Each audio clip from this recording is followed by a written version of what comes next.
This is Alternative Political Analysis, and this video will be on the Renewable Heating Initiative, and it involves Arlene Foster, First Minister, and she was then the Finance Minister, and it also concerns Jonathan Bell, who was then the Minister for Enterprise, Trade and Investment. And a few things to note are that Aaron Brimstone owns Lakeland Carton, which directly benefited from the Renewable Heating Initiative. And not only is he the brother of Stephen Brimstone, he is married to Alison, who replaced Arlene Foster on Fermanagh Council. And Crawford's poultry farm in Tyrone directly benefited from Renewable Heating Initiative, and the special advisors involved in this scandal are Timothy Johnston, former Ulster Unionist, and he was the advisor for the late Lord Bandside, the Reverend Ian Richard Kyle Paisley, and he was also an advisor for Peter Robinson in Robinson's post as First Minister. And that brings us on to Dr. Andrew Crawford, brother of the poultry farmer who benefited from the Renewable Heating Initiative. And Andrew Crawford is a member of the Ulster Farmers Union, and he was an advisor to Jim Allister when Jim Allister was a member of the European Parliament for the DUP, and Crawford is also an advisor to Arlene Foster. And that brings us on to Stephen Brimstone, brother of Aaron Brimstone, who is Alison Brimstone's husband. But Stephen Brimstone, of course, threatened Jenny Palmer in relation to the Red Sky scandal, which plagued Nelson McCausland. And Stephen Brimstone claims he has absolutely no memory of the argument between Arlene Foster and Jonathan Bell. And this brings us on to Richard Bullock,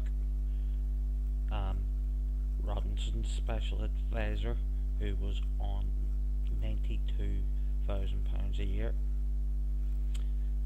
And this brings us on to the argument between Jonathan Bell and Arlene Foster. Now, Jonathan Bell claimed that Foster was agitated, angry, hostile, aggressive and abusive, and Bell claimed that Foster ordered Bell to keep the Renewable Heating Initiative going. Now, Arlene Foster has claimed Jonathan Bell leaned in and leaned over her to intimidate her, and this was a result of a meeting which happened after the British Treasury under Gideon Osborne told Stormont that they would not fund the Renewable Heating Initiative. Now, after that, Bell told Andrew Crawford he would not issue a directive to keep the Renewable Heating Initiative, which led to the said argument.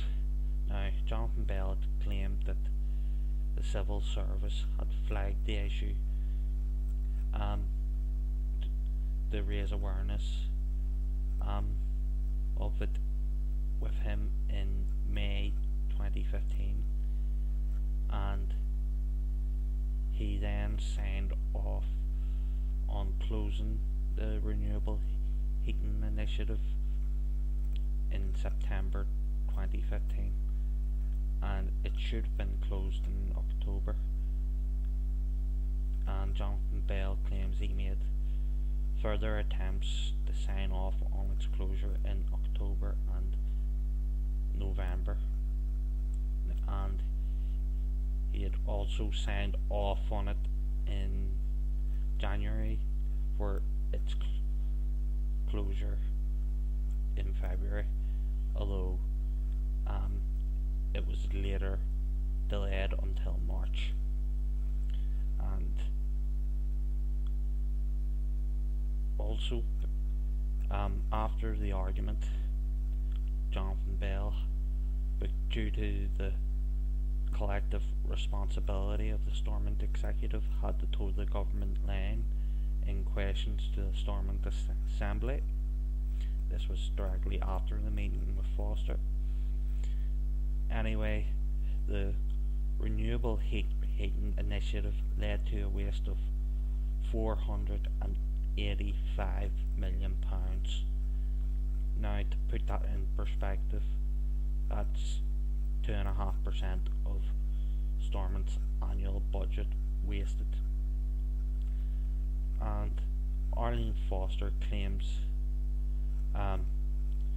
Jonathan Bell originally signed off on closing the Renewable Heating Initiative in November. She says that's what he signed off on in September. And Arlene Foster also claims that the Finance Department and the special advisors did not have the power to overrule Daddy. And Jonathan Bell claims that references to Peter Robinson and Arlene Foster had been removed and purged from the record. But in the interview with Nolan last night in the Nolan Show investigation, Arlene Foster claims that Stormont will recover 242.5 million of the waste.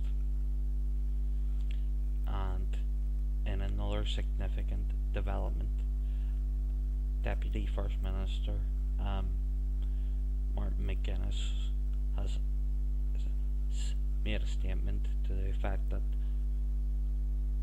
Arlene Foster should step aside, and that is from the most senior minister from Provisional Sinn Féin in the Stormont coalition.